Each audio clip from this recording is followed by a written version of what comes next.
Okay guys, so today we're gonna see how to replace the door for this microwave. This one is a Whirlpool microwave. You can see the model and serial number. This job requires just one tool, flathead screwdriver. I'm gonna show you how to take this door off.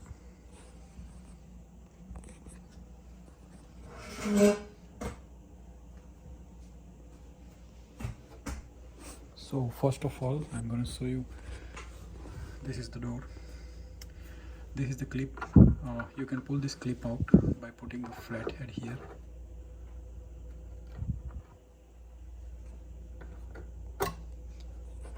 Once the clip is out, there is a hinge on the top and bottom which is holding the door.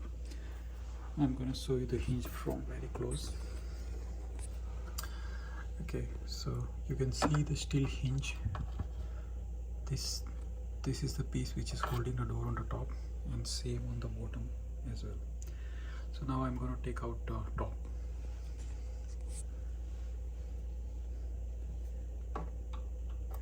Hold the door from the bottom and you can push it on the top. Okay, that's how the door can come off.